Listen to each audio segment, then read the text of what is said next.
शुद्ध स्फटिक के समान है, आर पारदर्शी है, प्रबल तेज उसमें है, बहुत ही विशाल तेज उसमें से प्रकट होती है, आभा प्रकट होती है। ऐसा भगवान का शरीर है, इसलिए उसमें बुढ़ापा नहीं है। सात धातु नहीं, उपधातु नहीं, तो बुढ़ापा भी नहीं।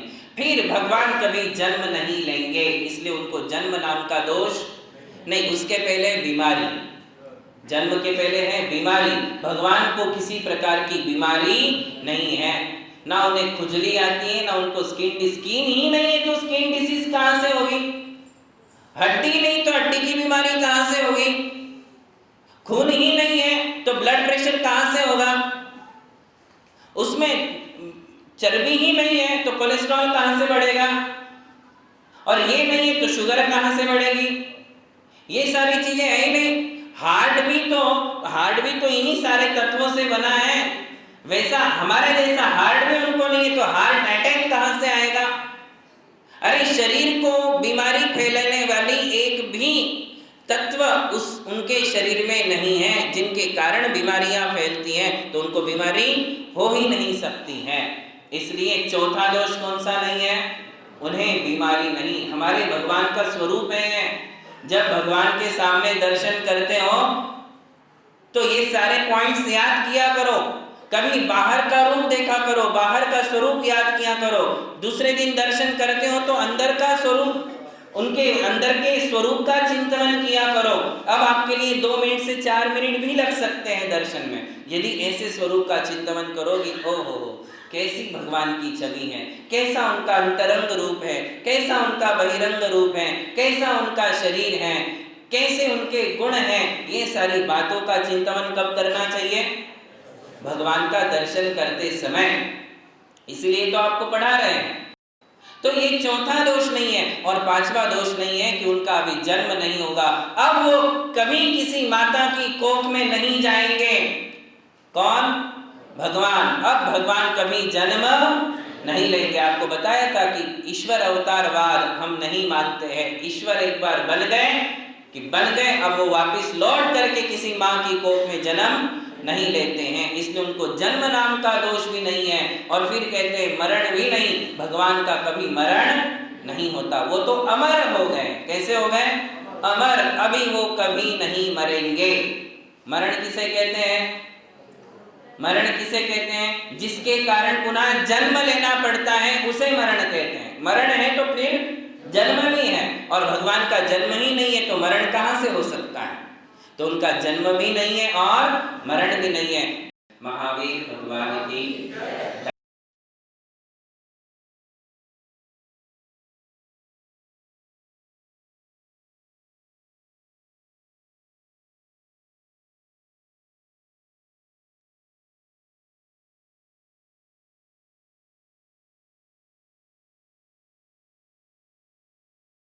इसी प्रकार उन्हें अगला दोष है, उन्हें फियर नहीं है, उन्हें किसी का डर नहीं है। डरता कौन है? जो नेचुरली स्वभाव से डरपोक हो, या तो वो डरता है, या जिसने पाप किया हो, जिसने गलत काम किया हो, जिसने परिवार की, समाज की आंखों में धूल झोंक करके कोई काम किया हो, एक आध दिन पी ली हो, वो डरे। जिसने किसी के साथ धोखाधड़ी की हो, बड़ा गफला किया हो, घोटाला किया हो, वो डरता है। ऐसे ही लोगों को डर लगता है। या फिर जिसका कोई वैरी हो, जिसका कोई शत्रु हो, उससे उसके लिए डर लगता है। भगवान तो इन सारे विकारों से परे हैं। ना भगवान किसी के शत्रु है, ना भगवान का कोई शत्रु है। इसलिए भगवान को डर भी नहीं लगता है। अगली बात कहते हैं कि भगवान को अहंकार नहीं। कौन सा दोष? अहंकार, ईगो नहीं।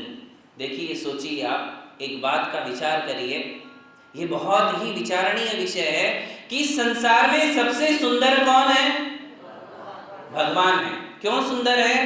क्योंकि उनके शरीर में 7 धातु और उपधातु नहीं है। पिंपल्स किसे आएंगे? जिसके अंदर के वात, पित्त, कफ या खून की मात्रा में कमी ज्यादापना आ जाएगा, उसके बाहर से आंखें लाल हो जाती हैं, पिंपल्स दिखने लग जाती हैं, बाल वाइट होने लग जाते हैं, हड्डियां कमजोर होने लग जाती हैं, सुंदरता खत्म हो जाती है, यौवन नष्ट हो जाता है।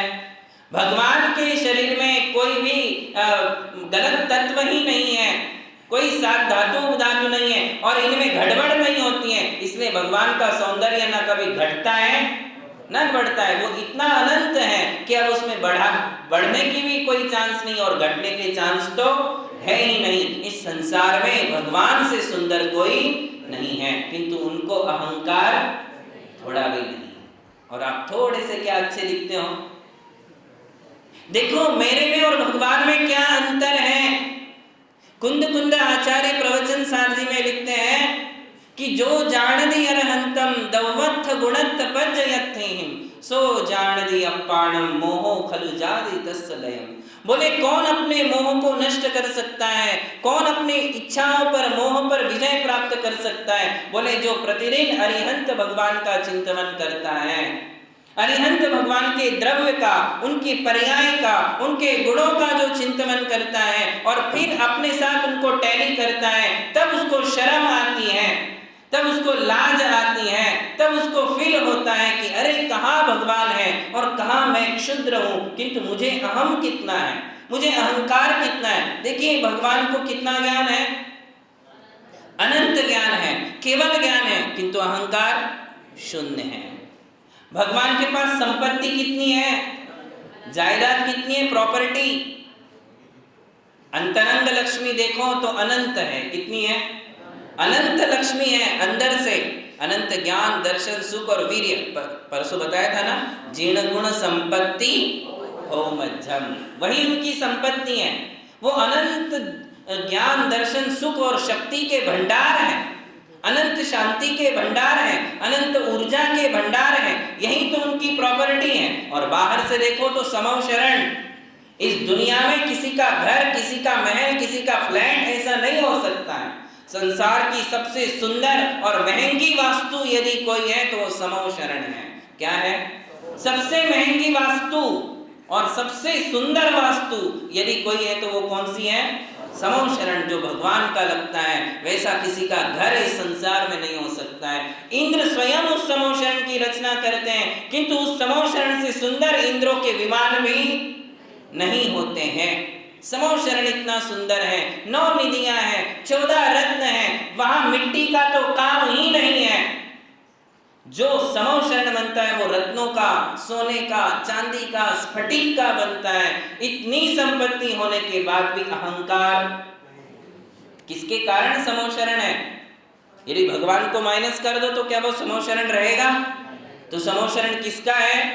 भगवान का, किंतु उनको अहंकार नहीं है। तुम्हें, आप लोगों को 2 फ्लैट से 4, 2 कमरे से 4 कमरे वाले में चले जाते हो। बोले पहले तो 2 BH का था, अभी तो मेरा 5 BHK का है। बड़ा जोर से तन करके बोलता है, बहुत बढ़िया घर है, बहुत बड़ा घर है। पहले तो हमारा इतना छोटा था, आज बहुत बड़ा है। जैसे घर की साइज बढ़ती है वैसे अहंकार की साइज बढ़ जाती है। जैसे ज्ञान बढ़ता है वैसा अहंकार बढ़ जाता है। कुछ थोड़ी सौंदर्य आ जाता है तो उसका अहम आ जाता है। हमारे लिए अहम बहुत ज्यादा है और हमारे पास है कुछ भी नहीं है, किंतु भगवान के पास सब कुछ अनंत है, किंतु अहंकार शून्य। इसीलिए तो हम उन्हें पूछते हैं, इसलिए तो रात दिन उनका नाम लेते हैं, इसीलिए तो उनके नाम मात्र से हमारे पाप नष्ट हो जाते हैं। तन्नाम मंत्र मनीषम मनुजः स्मरन्तः सद्यः स्वयं विगत बंध भया भवन्ति। उनके नाम लेने से भी हमारे पाप नष्ट होते हैं, हमारे बंधन खुल जाते हैं, हमारा डर चला जाता है। उनके नाम में इतनी शक्ति है तो बताइए उनके आत्मा में कितनी शक्ति होगी। जिनके नाम मात्र से विघ्नौघा प्रलयम यान्ति, सारे विघ्न नष्ट हो जाते हैं। शाकिनी भूतपन्नगा, भूत प्रेत की बाधा दूर हो जाती है। सर्प और बिच्छुओं का विष निर्विष हो जाता है सिर्फ भगवान का नाम लेने से। क्यों ऐसा? क्यों ऐसा? क्योंकि भगवान सारे विकारों को दूर कर चुके हैं। उनकी आत्मा अतिशयवान है, उनकी आत्मा अनंत ऊर्जा का भंडार है, अनंत सुख शांति का भंडार है और निष्पाप है। इसलिए उनका नाम लेने से हमारे भी पाप नष्ट हो जाते हैं। तो उनमें कौन सा दोष नहीं है? आदित्य जी कौन सा बताया? अहंकार, ईगो उनमें प्राउड नहीं है, किसी चीज का भी अहंकार उन्हें नहीं है, ये बात है। अब उसके आगे देखिए क्या नहीं है, राग नहीं, द्वेष नहीं, मोह नहीं, ये 3 दोष देख लीजिए। राग का मतलब है कि उन्हें किसी वस्तु से अटैचमेंट नहीं है, किसी वस्तु का राग नहीं है, खुद के शरीर का भी राग नहीं है। देखिए सबसे सुंदर उनका शरीर है। भक्तामृत जी में बताया है कि भगवान के शरीर को निर्माण करने वाले परमाणु उतने ही थे, इसलिए भगवान के अलावा इस संसार में दूसरा कोई सुंदर है ही नहीं, क्योंकि वे परमाणु उतने ही थे, भगवान के लिए ही बने हुए थे। उनके उससे उनके शरीर की रचना हो जाती है और सुंदर शरीर उन्हें प्राप्त होता है। आप सोचो, आप ही कहते हो जिनकी प्रतिमा इतनी सुंदर वो कितना सुंदर होगा, नाम तिहारा कब तेरा ऐसे ही दर्शन होगा जब आप ये सारी बातों का चिंतन करोगे। जहां बैठोगे वहां प्रभु का दर्शन हो जाएगा। आंख बंद करोगे, तुम्हारे लिए वो वीतराग छवि तुम्हारे सामने आ जाएगी। जब इन ऐसी ऐसी बातों का चिंतन करोगे, जिनकी प्रतिमा इतनी सुंदर, प्रतिमा के साथ मैच करने वाला भी आज दुनिया में कोई आदमी और कोई महिला नहीं है। अच्छी फोटो खिंचवाओ, स्टूडियो में जाओ, उसका डिजिटल कर दो, खुद की बोल रहा हूं आपकी, जो बैकग्राउंड देना है सो बैकग्राउंड दे दो, जो मेकअप करना है 5,000 से लेकर लाख रुपए का जो मेकअप करना है वो मेकअप कर लो और फोटो टैली करो, भगवान के साथ मैच करो। आपकी फोटो वहां मैच होने वाली नहीं है, 1% भी वहां मैच होती नहीं है। जिनकी प्रतिमा इतनी सुंदर, वो कितने, प्रतिमा से भी ज्यादा सुंदर कौन होगा? भगवान। आप में वो उल्टी बात है, आप जैसे दिखते हो उससे ज्यादा तुम्हारी फोटो अच्छी लगती है। आप फोटो में जितने अच्छे लगते हो उतने अच्छे आप हो नहीं, किंतु भगवान का बिल्कुल उल्टा है। भगवान जैसे उनकी प्रतिमा है उससे भी सुंदर हमारे भगवान दिखते हैं। कई लोग फोटो ईमेल से देखते हैं कि हाँ इस लड़की की शादी अपने लड़के के साथ हो जाए, लड़की तो बहुत सुंदर है, और जब सामने देखते हो तब नजारा कुछ अलग ही होता है। तो ये सारी बातें जो हैं वो समझने की हैं। भगवान से सुंदर इस संसार में कोई नहीं है, फिर भी उन्हें अहंकार नहीं है, उन्हें राग नहीं है, राग यानी अटैचमेंट नहीं है, किसी वस्तु के प्रति लगाव नहीं, लव नहीं, मोहब्बत नहीं, प्रेम नहीं, किसी भी वस्तु से, किसी भी व्यक्ति से उनके लिए रंच मात्र भी प्रेम नहीं है। करुणा है, करुणा होना बात अलग है, करुणा तो उनकी कूट कूट के भरी हुई है। तीनों लोक के संसार के अनंत जीवों के प्रति उनके मन में करुणा है, उनकी आत्मा में करुणा है, किंतु लगाव नहीं है। क्या नहीं है? लगाव नहीं है। और अगला है द्वेष भी नहीं है। तो क्या लगाव नहीं तो क्या सबसे हेट है, द्वेष है? तो कहते उन्हें द्वेष भी नहीं है। क्या सोचोगे आप? राग भी नहीं है और द्वेष भी नहीं है और मोह भी नहीं है। मोह का मतलब होता है मिथ्यात्व। आप जिसे मोह कहते हो ना, बोलचाल की भाषा में आप जिसे मोह कहते हो उसे शास्त्रीय भाषा में राग कहते हैं। क्या कहते हैं? और मोह का एग्जैक्ट मीनिंग है मिथ्यात्व। उन्हें मिथ्यात्व नहीं है, अर्थात उनके ज्ञान में कंफ्यूजन नहीं है, उनकी श्रद्धा में कंफ्यूजन नहीं है, कंफ्यूजन नहीं है, मिथ्यात्व नहीं है, मोह नहीं है। ऐसे कितने दोष हो गए? 11। अब और कितने चाहिए? 7 दोषों के नाम और कहते हैं कि उन्हें अरति नहीं है। क्या नहीं है? अरति। अरति का मतलब है कि वो कभी बोर नहीं होते हैं। बोरिंग, बोरिंग समझते हो ना? बहुत ज्यादा देर टीवी देख ला, बोर हो जाते हो। बहुत ज्यादा घूम फिर लिया, कहते चलो यार अपना घर ही ठीक है, बोर हो जाते हो।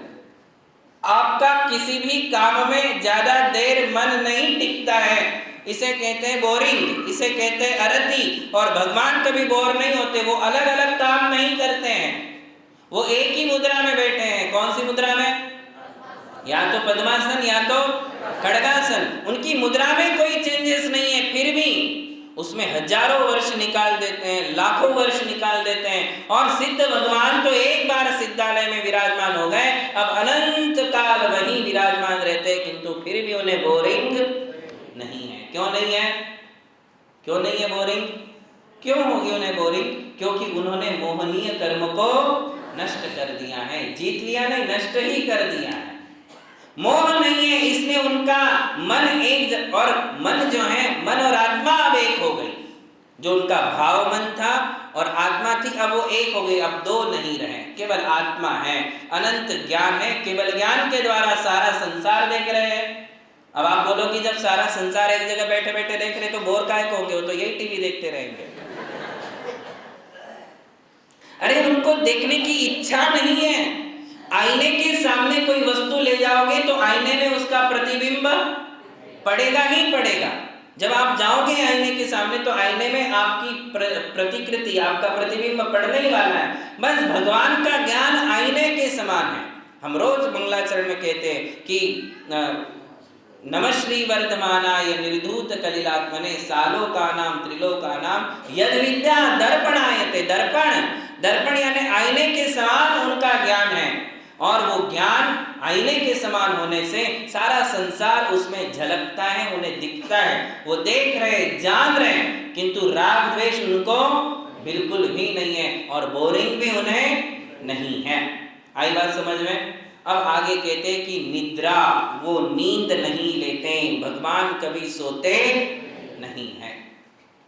भाई साहब, किसी को पूछा कि आप रोज सुबह जो है इतनी जल्दी जल्दी 6 बजे मंदिर में आ जाते हो और इतनी जोर से घंटा क्यों बजाते हो? बोले भगवान को जगाना पड़ता है। हम बोले पहली बार आ रहे हो क्या? बोले नहीं आ रहा हूं, किंतु मुझे तो यही समझ में आता है कि घंटा बजाने का क्या प्रयोजन होगा? रात भर भगवान सोते होंगे तो अब उनको उठाना जरूरी है, तो क्या घंटा इसलिए बजाई जाती है? मैंने कहा भाई साहब, हमारे भगवान कभी सोते ही नहीं है, उन्हें नींद नहीं है। नींद किसे आएगी? जो थक जाता है, भगवान को थकान भी नहीं है। जो परिश्रम करता है, जो मेहनत करता है, या फिर जो बीमार है, उन लोगों को नींद लेने की जरूरत है, रेस्ट करना पड़ता है। भगवान को थकान भी एक दोष है, वो भी आएगा। चिंता, अरति, खेद और निद्रा। तो अभी मैंने कौन सा कहा? निद्रा, नींद नहीं लेते हैं। और नींद के पहले आता है खेद। क्या नहीं है? थकान नहीं है, भगवान टायर्ड नहीं होते। कितने हो गए? और उसके पहले भी एक आता है कि उन्हें चिंता नहीं है, टेंशन नहीं है, वरी नहीं है। भगवान को किसी बात की चिंता नहीं है। क्यों नहीं है चिंता, टेंशन क्यों नहीं है? टेंशन उन्हें पालना पड़ेगा जिनके आगे पीछे बीवी बच्चे हैं, घर हैं, बिजनेस हैं, उनके लिए टेंशन है।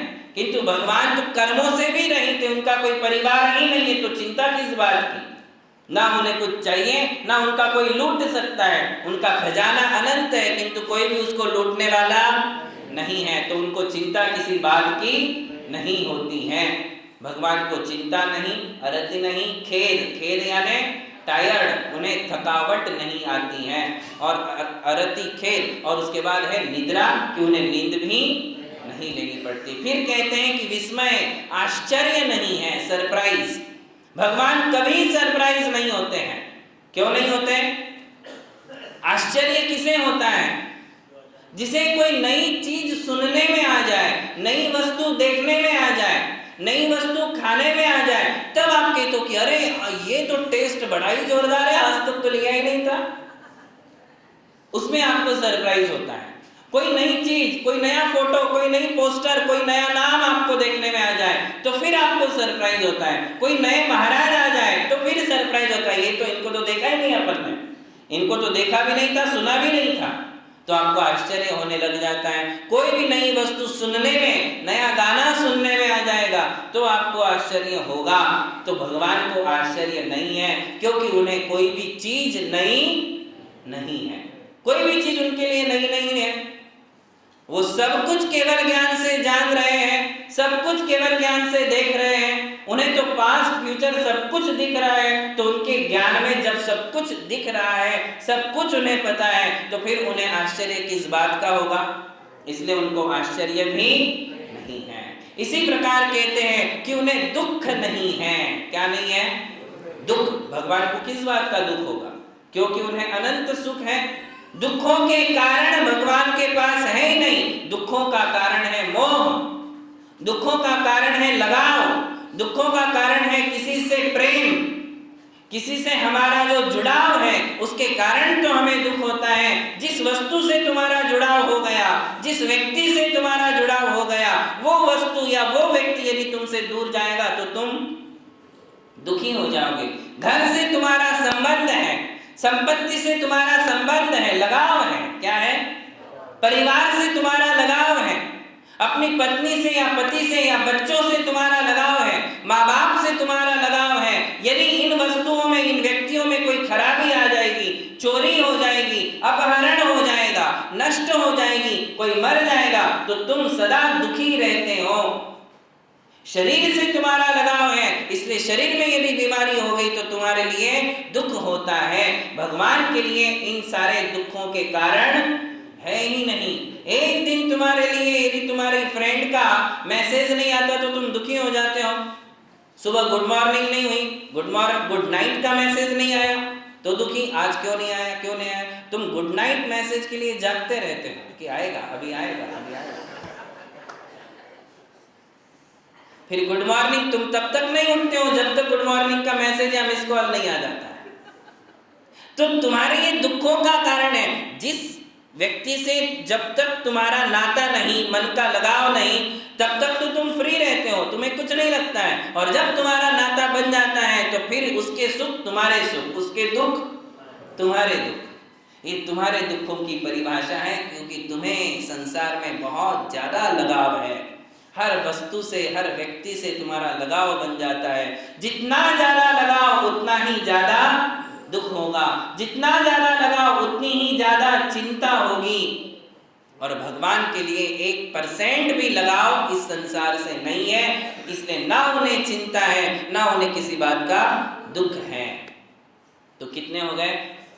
चिंता, अरति, खेद, निद्रा, दुख, आश्चर्य, और एक आता है पसीना। भगवान को कभी पसीना, स्वेट, उनके शरीर में कभी पसीना नहीं आता है।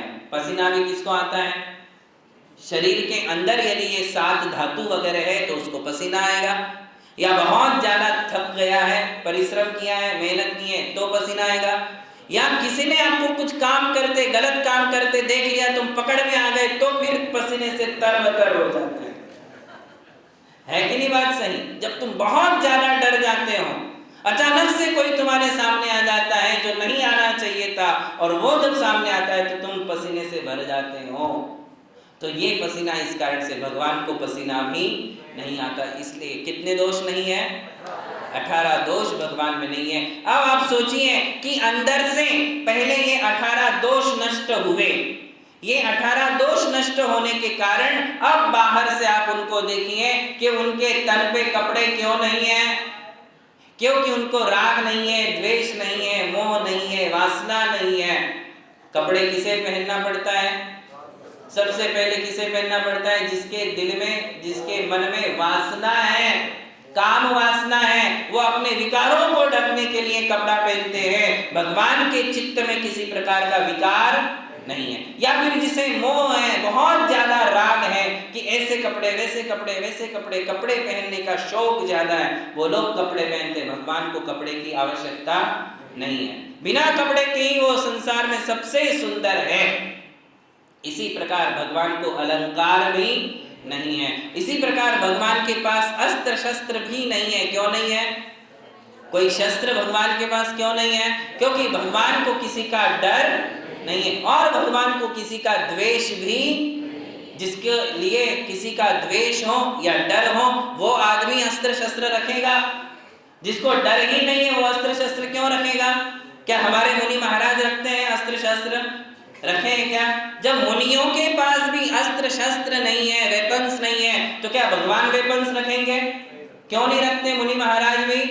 क्योंकि मुनि महाराज को डर नहीं है। प्राण चले जाए तो चले जाए, जब जाएंगे तब चले जाए, उन्हें प्राणों का भी डर नहीं है।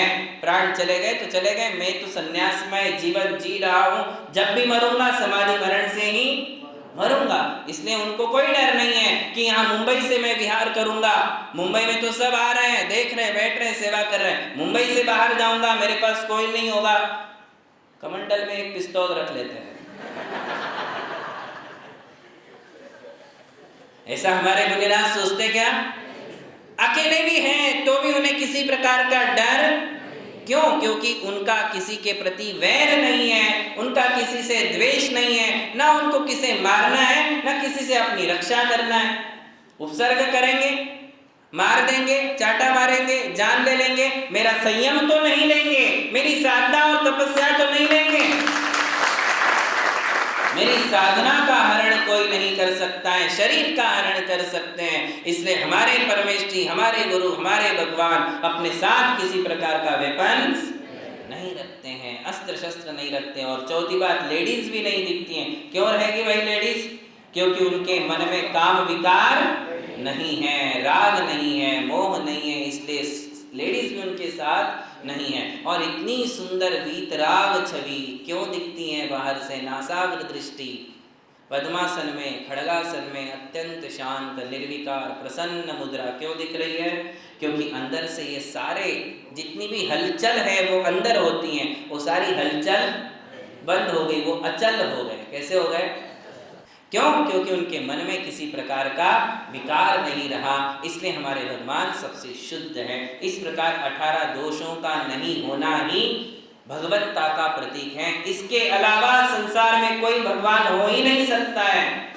जिसके आत्मा में 18 दोष हैं वो कभी भगवान नहीं होगा। और जब भी कोई भगवान बनेगा तो कब बनेगा? इन 18 दोषों को दूर करने से ही बनेगा। 18 दोषों को दूर करना ही वीतरागता है, उन्हें हम वीतरागी कहते हैं। ठीक है, महावीर भगवान की जय।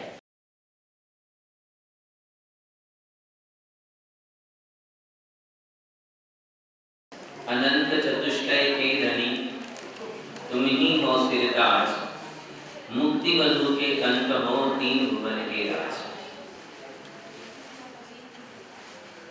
हमारे भगवान के अंतरंग स्वरूप की चर्चा हम कर रहे थे और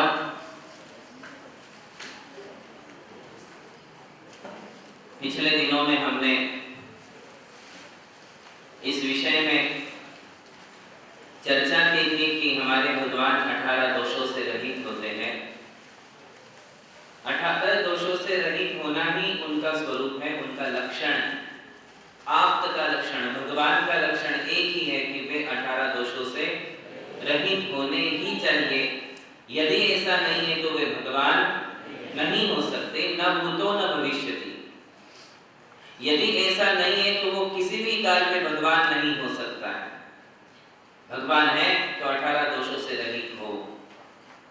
अब प्रश्न ये है कि हमने ये देख लिया कि बाहर से क्या क्या नहीं है, अंदर से क्या क्या नहीं है, तो फिर उनके पास है क्या? क्या उनकी आत्मा शून्य है? ऐसे भी दर्शन है जो शून्यता को सिद्धि मानते हैं, शून्यता को मुक्ति मानते हैं। शून्यवाद एक ऐसा वाद है जिसे कोई कोई इस दुनिया में स्वीकार करते हैं कि आत्मा का शून्य हो जाना या गुणों से रहित हो जाना यही मुक्ति है। किंतु जैन दर्शन कहता है कि ऐसा नहीं है। 18 दोषों से रहित होने के बाद उनको उपलब्धि किस बात की हुई है? तो कहते हैं अनंत चतुष्टय के धनी। ये हमारे भगवान के 4 गुण हैं। कौन से 4 गुण? तो कहते हैं अनंत ज्ञान, अनंत दर्शन, अनंत सुख और अनंत शक्ति या अनंत वीर्य। ये 4 गुण अरिहंत भगवान में पाए जाते हैं। और इसका कारण है कि उन्होंने इन 4 गुणों पर आवरण डालने वाले कर्मों का नाश कर दिया है। भावार्थ ये है कि ये 4 गुण अनंत ज्ञान, अनंत दर्शन, अनंत सुख और अनंत वीर्य इस संसार के प्रत्येक जीव में पाए जाते हैं। आज सबसे पहले ये बात हमारे लिए क्लियर करना है कि संसारी जीवों में या अरिहंत में या सिद्ध में अंतर क्या है? और सिमिलैरिटी क्या है, समानता क्या है? तो बात यह है कि चार गुण सभी जीवों में पाए जाते हैं, चाहे वो संसारी हो, चाहे वो सिद्ध हो। कौन से चार गुण? चाहे वो चींटी की आत्मा हो, चाहे वो पेड़ की आत्मा हो, चाहे वो किसी भी जानवर की आत्मा हो, चाहे वो जल का एक, अग्नि का एक, वायु का एक, पृथ्वी का एक, वनस्पति का एक इंद्रिय से लेकर पंचेंद्रिय तक के संसार के कोई भी जीव हो, यदि वो जीव है तो उसमें चार गुण अवश्य पाए जाएंगे, और वही चार गुण अरिहंतों में होंगे, वही चार गुण सिद्धों में होंगे। ऐसे तो प्रत्येक द्रव्य में अनंत गुण हैं, सकल द्रव्य के गुण अनंत पर जाय अनंता। प्रत्येक द्रव्य में अनंत गुण हैं, किंतु विशेष गुणों की चर्चा है। जैसे हमारे यहाँ पुद्गल में चार गुण माने जाते हैं, पुद्गल यानी जड़, अचेतन। पुद्गल के चार गुण हैं कि उसमें टच है, उसमें टेस्ट है, उसमें स्मेल है, उसमें कलर है, स्पर्श, रस, गंध, वर्ण, ये चार चीजें अजीव में, पुद्गल में पाई जाती हैं। ऐसे ये उसके चार विशेष गुण हैं, किंतु ऐसे ही चार विशेष गुण जीवों में भी पाए जाते हैं, और सभी जीवों में होंगे। कौन से चार गुण? तो कहते हैं ज्ञान, दर्शन, सुख और वीर्य। ज्ञान, दर्शन, सुख और वीर्य, ये संसार के प्रत्येक जीव में पाए जाने वाले चार गुण हैं। ये बात अलग है कि ये चार गुणों की क्वांटिटी संसारी जीवों में बहुत कम होती है, और अरिहंत भगवान में वही चार गुण अनंत हो जाते हैं। हमारे पास भी चारों गुण हैं, देखो ज्ञान है, इसीलिए तो हम जानते हैं। ज्ञान गुण किसे कहते हैं? जिसके द्वारा पदार्थों को जाना जाता है उसे ज्ञान कहते हैं। तो हम जानते हैं तो हमारे पास ज्ञान है। दर्शन किसे कहते हैं? ये विजन पावर है, जिसके द्वारा पदार्थों को देखा जाता है। सामान्य अर्थ है जिससे वस्तु के अस्तित्व का आभास होता है, सामान्य प्रतिभास होता है कि वस्तु है। तो पहले दर्शन होता है कि ज्ञान होता है? जब भी होगा क्या होगा? पहले दर्शन। देखोगे तभी तो जानोगे। तो छद्मस्त जीवों के पहले दर्शन है, फिर ज्ञान है, किंतु अरिहंतों के दर्शन और ज्ञान में क्रम नहीं है, उनका दर्शन और ज्ञान एक साथ चलता है। तो दो गुण हो गए, ज्ञान जिसके द्वारा हम जानते हैं, दर्शन जिसके द्वारा हम देखते हैं। तीसरा गुण है सुख, जिसके द्वारा आनंद की अनुभूति होती है, उसे सुख कहते हैं। और वीर्य, शक्ति, जिसके द्वारा हमारा अस्तित्व बना रहता है, उसे कहते हैं शक्ति। अस्तित्व किससे बनेगा? शक्ति से ही बनेगा। कुछ ना कुछ शक्ति चाहिए, पावर चाहिए, तभी हमारा अस्तित्व बना रहेगा। ये शक्ति नाम का गुण है। चारों गुण हैं। अब आप कहोगे कि महाराज साहब जानवरों को सुख कहा है, एक इंद्रिय को सुख कहा है, तो ये बात भी समझ लेना चाहिए कि ये चारों गुण संसारी जीवों के विभाव रूप में है, नेचुरल फॉर्म में नहीं है। नेचुरल फॉर्म में नहीं है। ये नेचुरल फॉर्म में तो ज्ञान, दर्शन, सुख और वीर्य कौन सा होता है? जो अरिहंतों को है, उनका नेचुरल ज्ञान है, आत्मा से उत्पन्न है। हमारा भी ज्ञान आत्मा से ही रिलेटेड है, किंतु आज हम सीधे सीधे आत्मा से नहीं जान सकते। हमें जानने के लिए आंखें चाहिए, हमें जानने के लिए कान चाहिए, तभी तो आप सुन पाओगे। कान ही नहीं होगे, जिन जीवों को कान नहीं है, एक इंद्रिय से लेकर कितने इंद्रिय तक? 4 इंद्रिय तक के जीवों को कान नहीं है, तो वो सुन नहीं सकते। संसारी जीवों को जानने के लिए, देखने के लिए सेंस चाहिए, इंद्रियां चाहिए। तो इसलिए हमारा वो ज्ञान कुछ अज्ञान भी है, सिर्फ ज्ञान रूप में नहीं है, अज्ञान भी है। जितना हमारे इंद्रियों में शक्ति है उतना हम जान सकते हैं। आंखों की एक कैपेसिटी है कि कितनी दूर तक का आप देख सकते हो, उसके आगे का नहीं देख सकते। तो जितनी दूर का आप देख सकते हो ज्ञान हो गया। जितनी दूर के आगे का नहीं देखा जा सकता, उस विषय में हम क्या हो गए? अज्ञानी हो गए। कानों का भी एक मतलब सामर्थ्य है कि कहां तक का सुना जा सकता है, एक क्षमता है उसका, तो कानों से। और उसके आगे की बात यदि है तो इस विषय में हम अज्ञानी हैं, जितना सुन सकते उतने हम ज्ञानी हैं। तो स्पर्शन, रसना, घ्राण, चक्षु, कर्ण, इन पांचों इंद्रियों की एक क्षमता है, एक सीमा है। उसी सीमा के भीतर के वस्तुओं को हम जान सकते हैं। उसके सीमा से यदि बाहर है तो उसको हम जान भी नहीं सकते और देख भी नहीं सकते। जबकि हमारी आत्मा में शक्ति कितनी है? जानने और देखने की अनंत है। कितनी है? आपकी आत्मा में भी अनंत ज्ञान है, अनंत दर्शन है, अनंत सुख है, अनंत शक्ति है। तो फिर वो चारों कहाँ है अनंत, किंतु उन चारों को जो है कर्मों ने ढक के रखा है। किसने ढका है? बस यूं समझ लीजिए कि जैसे सूर्य है और सूर्य के ऊपर बादल आ जाते हैं, तो जब बादल सूर्य को ढांक लेते हैं तो क्या सूर्य अपना प्रकाश धरती तक पहुंचा सकता है? क्या उसकी किरणें बाहर आ सकती हैं? जब काले काले बादल सूर्य के ऊपर होंगे तो ऐसा लगने लग जाता है मानो सूर्य है ही नहीं, था ही नहीं, ऐसा लगने लग जाता है। जब बादल ऊपर से आ जाते हैं तो क्या सूर्य का अस्तित्व मिट गया? नहीं मिटा। सूर्य का अस्तित्व नहीं मिटा है, उसको केवल घेरा डाल दिया है बादलों ने, उसको आवृत कर दिया है, ढक दिया है। बस ऐसे ही हमारे आत्मा में भी वो केवल ज्ञान रूपी सूर्य है। हमारी आत्मा में भी अनंत सुख है, अनंत शांति है, अनंत ऊर्जा है, अनंत शक्ति है, किंतु वो सारे चारों के चारों गुण कहाँ है? कर्म रूपी बादलों से ढके हुए हैं। कर्म रूपी बादलों से ढके हुए होने के कारण आज हमारे पास अनंत ज्ञान प्रकट नहीं है। कैसा नहीं है? प्रकट नहीं है। अंदर तो है, छिपा हुआ है, किंतु प्रकट नहीं है। आप सबको समझ में आ रही बात? बिल्कुल सरल बात है। कोई व्यक्ति है, झोपड़ी में रहता है, किंतु ऐसा है कि उसके पूर्वजों ने उसकी जमीन में, उसी झोपड़ी के अंदर, घर के अंदर, जमीन के अंदर सोने का घड़ा जो है छुपा करके रखा हुआ है, किंतु इसको पता ही नहीं है। तो वो सोने का घड़ा अंदर छुपा हुआ होते हुए भी ये कंगाल है, भीख मांग रहा है। ऐसी ही हालत संसारी जीवों की है।